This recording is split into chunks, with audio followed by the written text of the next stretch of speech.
Hi, so-called Oreos. Welcome to another episode. Today's special because we are joined with Calvin Williams, the founder and CEO of Freedman Capital. We were actually able to just connect with the company through Instagram, which is like, I feel like that's how a lot of people are doing their connecting nowadays. But it's just Janae and I today, and we're just going to talk today about generational wealth and how we can, how the Black community can develop that and send it on to other generations. So thanks for joining us today. We really appreciate you sitting with us. No, thank you so much for inviting us, and thank you for your platform and kind of the space that you guys are carving out. I think it's so critical, so I'm excited to be here today. Now, this next question might seem very obvious, but why do you think Black people need to establish generational wealth? So I want to answer that from a couple of angles, right? Because a lot of the time, because I'm deep in this space, a lot of the reporting is very, very negative, right? It's because it's always on like what's not happening. We need to take a historical view and realize that even before we came to America, we have been a generational wealth type of community, right? So you have what happened in Africa with the Musa, you have when we came here to the United States, even during slavery, we were doing the best that we could during, after slavery, there were numerous millionaires and people who were making progress. You had before integration, you have multiple Black Wall Streets all around this country, and so we as a community have always been generational mindset. The problem has been is a systemic oppression that's literally taking it from us. And so the opportunity that we face now is much like with Barack Obama. This is an opportunity for us to take a major step forward that wasn't feasible in previous years. Now people are waking up to the fact like, oh shoot, like there is systemic racism and prejudice in all of these systems. And so now with these doors opening up, it's time for us to not just repeat what our forefathers and foremothers did, but like have it ingrained as a part of our culture. Just like with Jewish cultures, it's very much a part of their culture, money and finance. Now it's time for us to kind of break through this door and make it a normal thing, because the reality is the United States is becoming a majority minority country, which basically means that Black and brown people are going to be the majority of the U.S. population. And this country is driven by consumer spending. You can't have half of the U.S. population not spending money because they don't have wealth. Right. So we have to build wealth for ourselves, for our communities, and for this nation. So obviously you have great knowledge of just like finances, and you have a history of it, but how do you go from having an idea about starting a company to actually starting that company and building what you've built? Like, how does that process even work? So I would say that it's one part being hella naive, right? So it's like, yeah, I can solve this huge problem. I can do it, like that is, and then part is just, belief in what you can do, right? So, thankfully, this isn't my first time, building an organization, building a company, even a remote company. I mean, Freedman Capital has been remote from the very beginning because I always believed in finding the best talent, not just the best talent in my zip code. Right. And so I think that for all of us, like we have these big lofty dreams and visions of what we could be and what we can do. And because even for Freedman, when like I first saw it, I saw this big, huge vision of what it would be, but then I had to scale it down to what's the first step that I could take right now. And so as, we built out Freedman, and for those who have big dreams as well, live in those dreams, because those dreams will motivate you and feed you when you are hungry. But then you always got to bring it down to the level of what is the next smallest step that I can take right now to get me closer to that vision. So when I first got started, like the first step was, doing a market research report, figuring out, is there really a market for this idea, for, this vision? And so it was a small step. It was small in the grand scheme, but it was big for me at that time, because I paid someone, a external party, like $2,000 to do a market research study. And I had never done a market research study, but someone said you should do a market research study to make sure that your idea is real.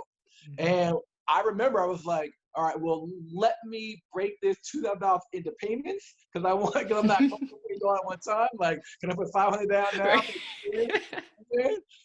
But taking those smaller steps, you really begin to build up confidence in yourself and your vision, and then you start to run. And so I know being where we are now, I would lie if I were for saying that this is exactly where I knew I wanted to be.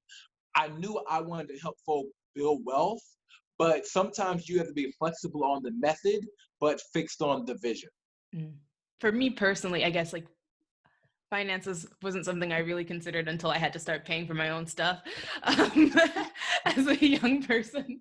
And I really do regret not having more conversations about finances with my parents and like paying attention when they're balancing the checkbook and all that stuff. And so what are like some good tips or like your top 3 tips you have for young Black people when it comes to financial literacy? So the first thing that I would say is that start with this part is going to be fun. Like envision the type of life that you want. Like think out 10, 20 years and just dream as big as you can. And then figure out where you are now and then what that gap is, right? And so the reason why that's so important is because if I say, oh, just go read this book, it's great. You may or you may not read the book. But if you have a vision of where you want your life to be and you see that gap, that is what is going to motivate you, because then you'll start looking for, okay, how else can I use my money? How else can I better use my money? Are there ways of investing? Then like you'll start to pick up on things because your mentality has shifted. The reality is that wealth building is more about a mentality than it is behavior, right? And so when you look at just the stock market, right? We had some of our customers where the stock market crashed. They were freaking out. They wanted to pull out their money because they had hit their limit, right? Like that was what they knew. Oh, I'm losing money, pull out, because that was their perspective. But if they had a perspective of, okay, this is an opportunity to maybe buy, now they see a negative as a positive. And so when you can start with A, having your vision, and then B, figuring out those gaps, then C, you will see opportunities for what you can do better and what you can add to your life to fill those gaps, and just experiment with as little funds as possible. Like don't go out and spend all of your money on one stock. Like start super small. There's a thing called fractional shares. You can start with like $1. You can now invest in real estate without buying a house. You can do it all online. There are ways to experiment with these different asset classes, see what you like, and then take time to do that, and then fill that gap. And in 10, 15 years, you'll look back and be like, I'm living the vision that I had. But how do you want this to help the Black community? I know we've talked a lot about wealth in the Black community, but how specifically do you want this to help move and change the Black community? Yeah, so there are 2 key metrics that we track. One is our users' net worth, which for those who might be brand new to finance, net worth is everything that is an asset versus everything that you own. So you take your assets minus what you owe. The bottom line number is called your net worth. We want to see folks' net worth grow, and then we want to help them pass on that wealth. And so this stat is kind of crazy. So when you look at one generation to the next, black families on average pass on around $33,000 from one generation to the next, right? That's when there's no inheritance. When there is an inheritance, they pass on $38,000, about $5,000 more. Yeah, I know, right? Now let's talk about white families. When there is no inheritance, they're passing on $176,000. That's much of a head start they are getting. Now, when they have an inheritance, they pass on $276,000 in comparison to our $38,000. So what do I want?